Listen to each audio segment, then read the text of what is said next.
The following episode will contain spoilers. You have been warned.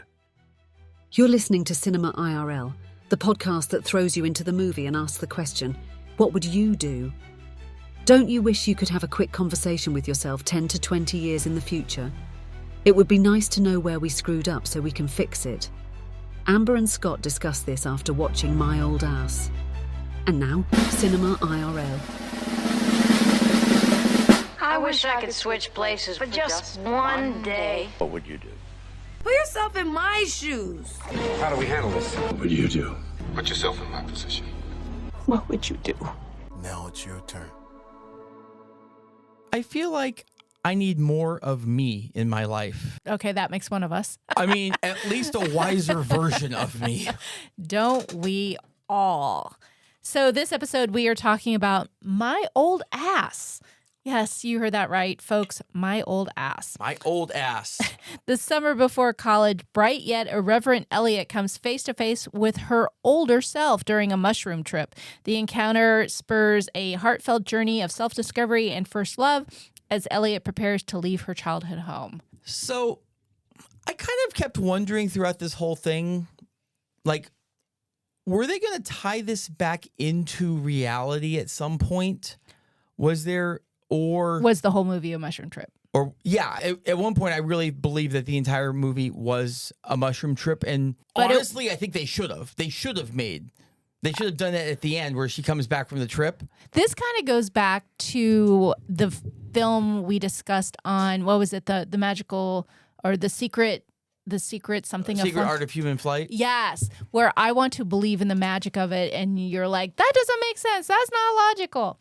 And I want to believe. So this movie, I think, is very poorly named, even though I understand why they tie it in, because when Elliot goes on the mushroom trip, she winds up meeting her 39-year-old self when she's 18.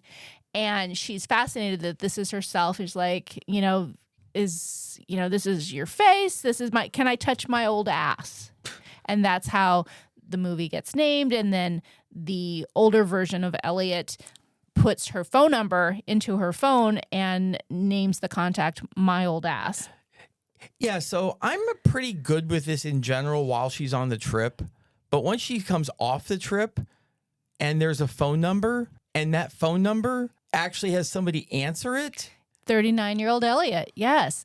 So for those who haven't seen My Old Ass, we see Elliot throughout the film engaging with her 39-year-old self. And when questioned about anything she should and shouldn't do, 39-year-old Elliot tells 18-year-old Elliot to stay away from Chad. Yeah. And then the day after, or 2 days after, she meets a guy named Chad.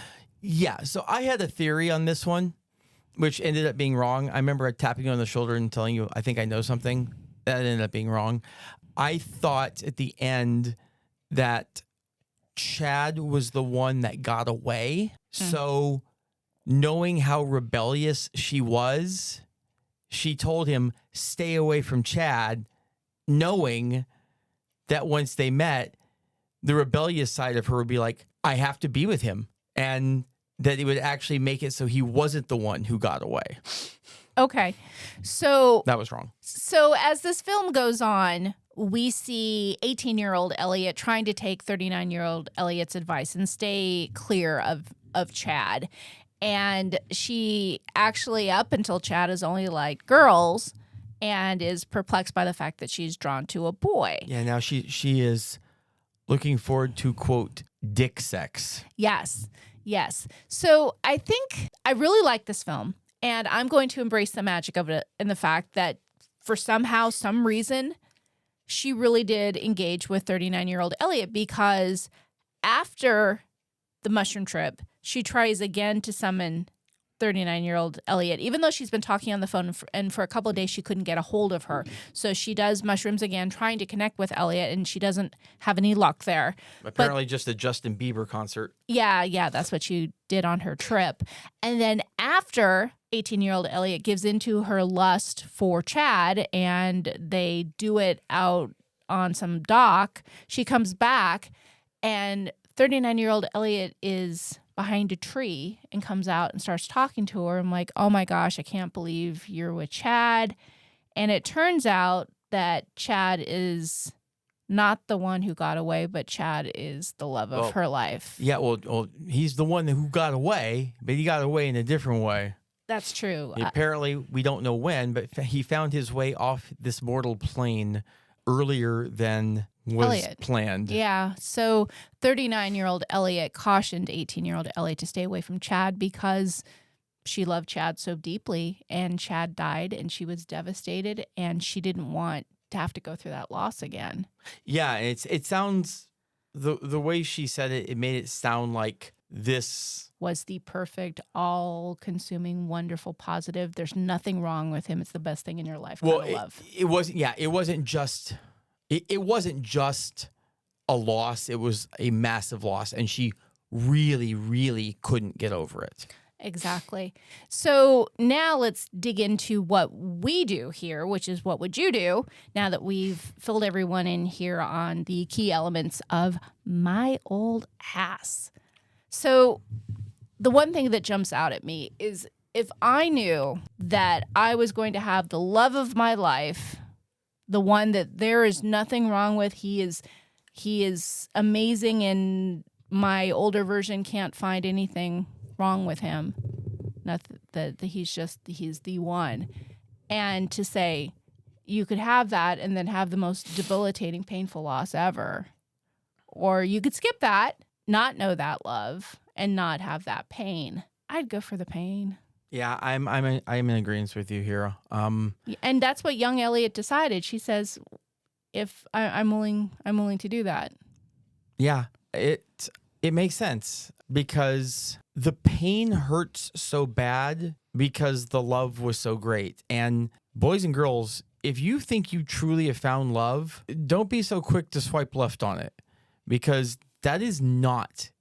As a guy who's dated a bit in his life and has had ups and downs in this road, let me just tell you, when you find it, you at the very least need to explore it. And mind you, you're not normally going to know, oh, well, this person's going to die. But yeah, you just don't ever take that for granted. Don't assume that you'll be able to just find it again, because it's not easy to find again. And the other, what would you do, which I think is just going to be fun to explore here, is what if you went on a mushroom trip, had something happen? In this case, she met her older self, but had something happen. You come off of the trip and you realize that the thing that happened on your trip actually is still happening and you're not on your trip anymore. Like, you have to, I mean, on one hand, it would be one of those Freaky Friday type moments of test. For me, if it were me, I'd be like doing all the things to test. Like, this can't possibly be real. But in the film, 39-year-old Elliot showed her things that made her legitimate. Like, she said, this is the scar, and, held up her shirt. This is the scar we got, when we were a kid on the swings or whatever it was. So she had those tests and those conversations when she was on the mushroom trip. But after that, I'd be still grilling my older version of self, because I think I'd have a hard time believing that was real. I would think that somehow I've gotten lost in this trip and I'm trapped or something. No. So here's, as soon as my older self, if I'm faced with my 20-year-old self and they have been able to tell me things from my past that only I know. But she did that during the trip, during the mushroom trip. So I'm saying after the trip, and then somehow, like, Elliot found the contact in her phone and she talked to her on the phone. At that point, I would, like, she seemed very accepting of it. And if it were me, what would you do?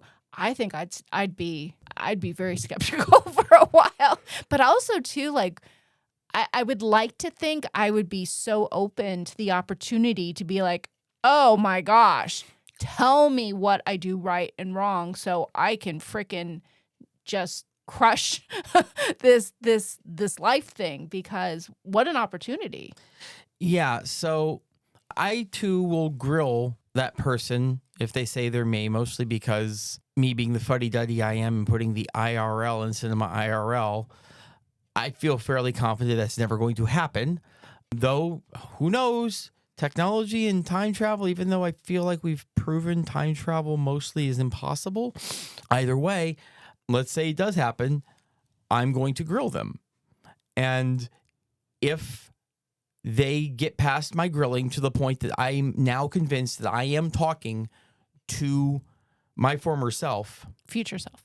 or future self, I am listening to every damn word they say, and I am treating it like gospel freaking truth, whether I believe it or not. Yeah, I'd like to think I would do the same. And our character, 18-year-old Elliot, does definitely try to stay away from Chad repeatedly for several weeks, and then just gives in. And then that's when we find out, what Chad actually was to 39-year-old Elliot and why there was that caution against it.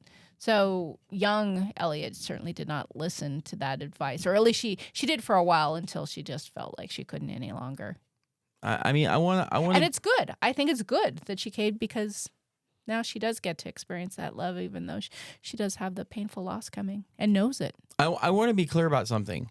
If older me, a 20-year-old older me, came up to me and they passed the test, like I'm confident that this person is me, and they said, you need to hand Amber divorce papers right now, you would have divorce papers in your hand within 48 hours.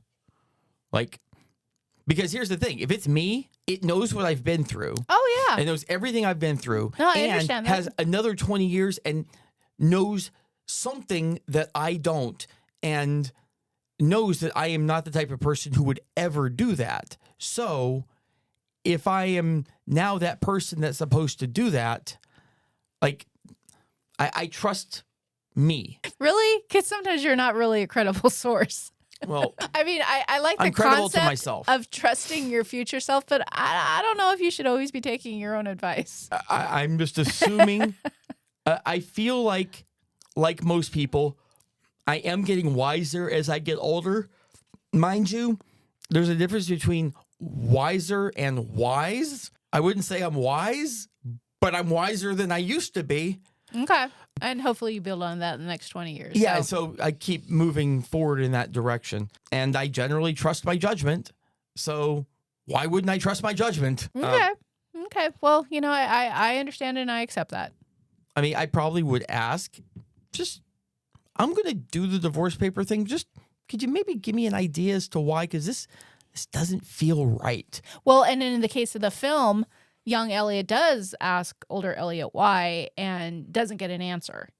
So she's blindly following the advice of older Elliot. So for the sake of our conversation, let's just assume that same thing. Well, I mean, to a point. I mean, as it pertains to her family, yes. But I think... Yes, because older Elliot gave her advice to spend time with her brothers and her mom and connect with them more, and that she actually needed to foster those relationships a little bit more, and Elliot followed that advice, and she was glad she did. And I mean, I think even 18-year-old Elliot, I think even though most teenagers are the worst, even at 18, if you can be told, hey, there's a really good reason why you want to spend more time with your family right now and you want to bond more now, I'd be like, okay. Well, and that's what Elliot says yeah, is, does mom die? Yeah, is mom dead? Yeah, there's no harm. Like building stronger family relationships, there's no harm. You're not losing anything if you're given advice that you should do that in this scenario. Oh, yeah. The I whole would.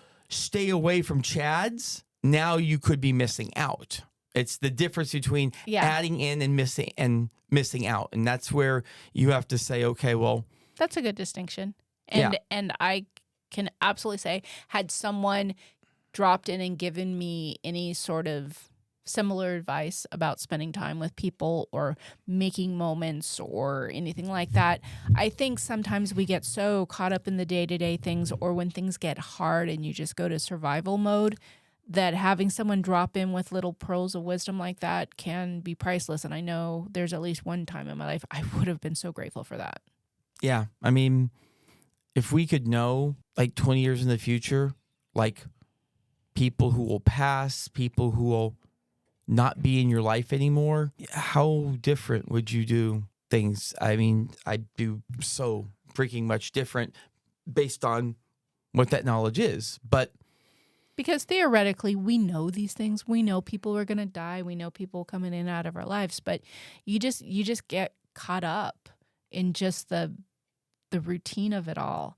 And sometimes you just really need someone to say, hey, prioritize this or make time for this, or just some sort of kind of grabbing your shoulders and shaking you a little bit to get you focused on the things that matter. Well, yeah. So until you actually have a deadline or you have something that's coming up against it in your life, like, it is easy to take friends and family for granted because you're like, they'll be there later.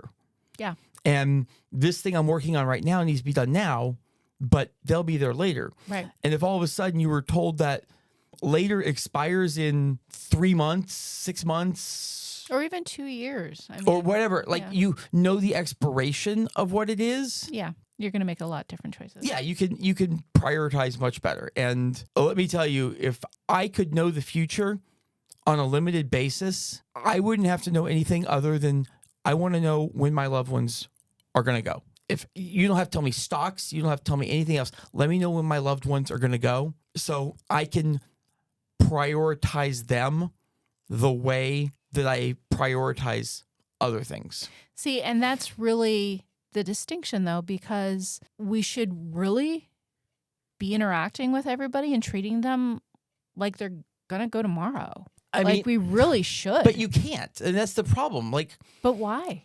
Listen, like, if I knew that you were going to go tomorrow, I'm not going to wake up early and go to the office.